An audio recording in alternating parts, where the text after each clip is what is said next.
Assessment is one of the most important parts in teaching and learning process.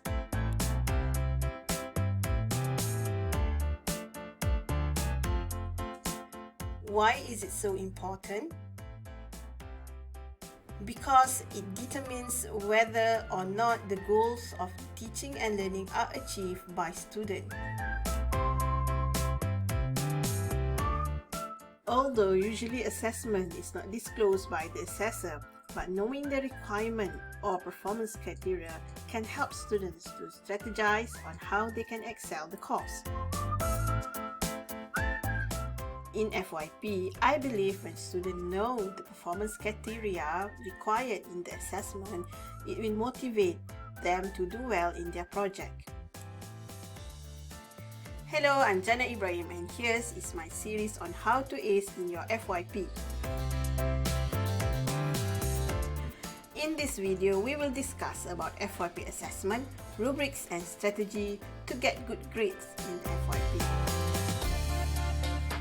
Have you ever think about how assessors give you marks for your FYP work? How does your supervisor monitor your progress and give suitable marks for your effort? Assessment is directly related to your FYP grade. Assessor will use rubric to guide them in giving mark during assessment period. A rubric is a scoring guide used to evaluate performance or project. It has three parts. First, performance criteria. Second, rating scale. And third, performance indicators. In FYP, the rubric defines what are expected from the student and what will be assessed.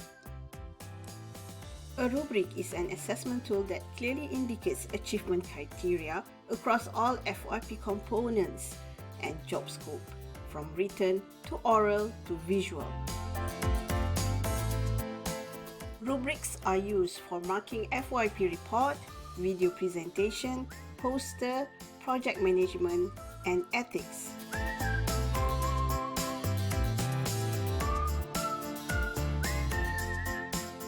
The rubrics will relate the FYP Learning Outcomes (LOs) with Program Outcomes (POs) through assessment components such as report, video presentation, poster, project management, and ethics. Now let's recap the LOs for FYP. Learning outcomes are what students should obtain after finishing a course.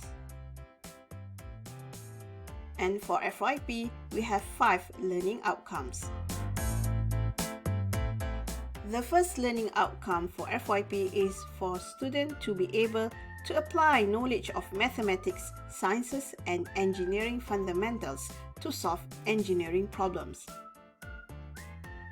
Secondly, students should be able to perform investigation through experiment or modeling or simulation in order to achieve project objectives. The third learning outcome is for students to behave according to the student's code of conduct, commit to responsible of a specific task given in terms of personality, integrity, and Islamic value. The fourth learning outcome is for students to be able to organize and present technical and scientific findings effectively through writing and oral mode. And last but not least is for students to be able to show commitment to lifelong learning with efficiency, confidence, and proficiency. Now let's look at the first FYP assessment component, which is the FYP report. The FYP report falls under 2 POs. They are PO1 and PO4.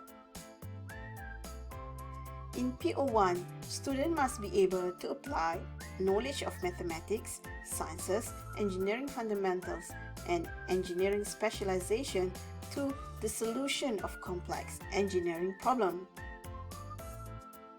Students that attain PO1 means they already have achieved the engineering knowledge component, and this is directly related to our learning outcome number 1.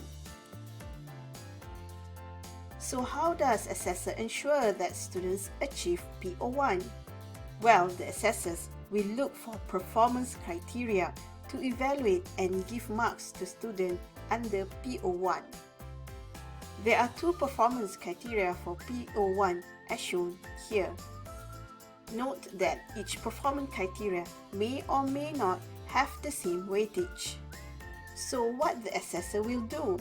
The assessor will search in your report whether you have included this criteria, and if you already included this criteria, the assessor will evaluate how you have written them in the report. For example, one of the performance criteria is data analysis and interpretation with a weightage of 3.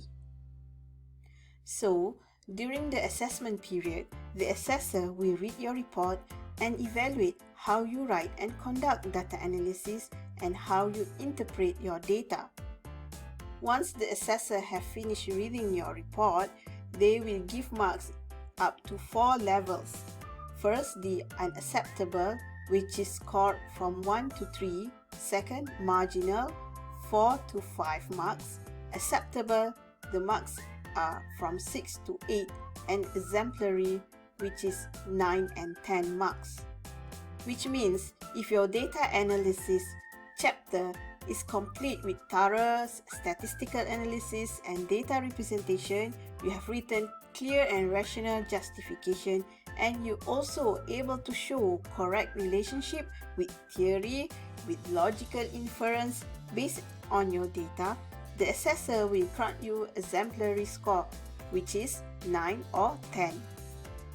However, if you cannot demonstrate in your report your data analysis skill by not presenting any statistical analysis and fail to provide a rational justification either through mathematical equation or visual forms, the assessor will give you unacceptable score range, which is 1 to 3 marks only. From your report, the assessor will also evaluate PO4. PO4 is about investigation component, which is directly related to learning outcome number 2. For PO4, there are 6 performance criteria. They are problem statement, objectives, methodology, conclusions and recommendations, and citation and language. The assessor will read your report. They will evaluate these criteria from your report and marks will be given accordingly. If you look in PO4, the methodology and the conclusion and recommendation section both has the highest weightage, which means marks given for these two components will give more weight in your PO4 attainment. In other words, if you got low marks for these two components, the effect will be more on your PO attainment if compared to other sections such as citation or language, which both has weightage 1. Let's move to the other PO evaluated from FYP Report. PO9 indicates student ability to communicate clearly through writing. You can see here in PO9 the highest weightage. It is in results and discussion with weightage 4, while methodology and conclusion and discussion each has weightage 2. The difference between PO4 and PO9 is that PO9 marks, which related to the communication skill in writing, are given by your supervisor, while PO4, which related to the investigation skills, are given by the examiners. The next FYP assessment component is presentation. This component belongs solely to PO9, which is communication skill, but it will be evaluated under oral and visual communication skills. In this component, we are using video as the medium of your oral presentation. There are 4 performance criteria for PO9, and these include video content and organization, subject knowledge, verbal delivery, and overall video presentation. Please pay attention to the weightage of each component so that you can strategize the best method to get highest attainment in PO9. Now, let's look at the poster assessment that falls under PO11, Lifelong Learning.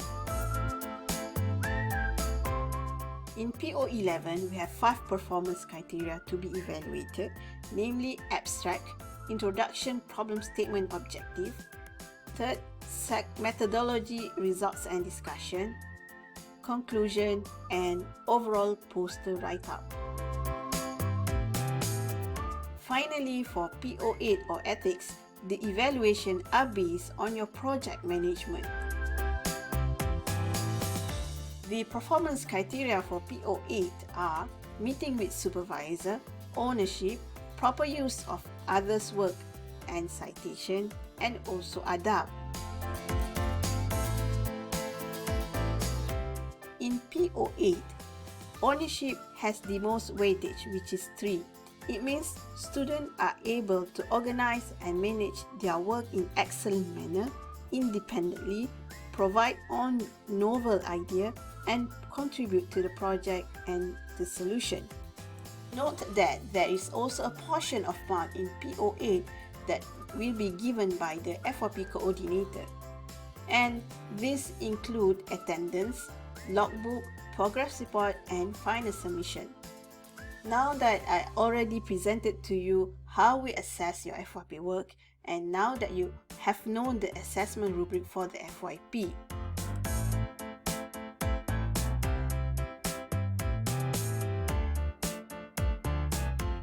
what you need to do is continue your research work and try your best to write your report properly.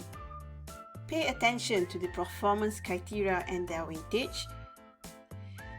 These performance criteria can give you some guidelines on which part of the thesis that you need to emphasize on and thoroughly interpret in your writing. Don't forget that you also need to plan your oral presentation through video so that you can maximize your chances to be graded in the exemplary range, which is 9 and 10. In the video presentation, you must remember to deliver a crystal clear presentation so that your examiners can understand your research work. The poster also holds one component of your research work, which is the lifelong learning. My final note is, try your best to summarize your work in one-page poster. It should highlight the most significant or the most important results of your FYP work. I hope this video will help you in managing your FYP. And that's end my video on this FYP assessment and rubrics.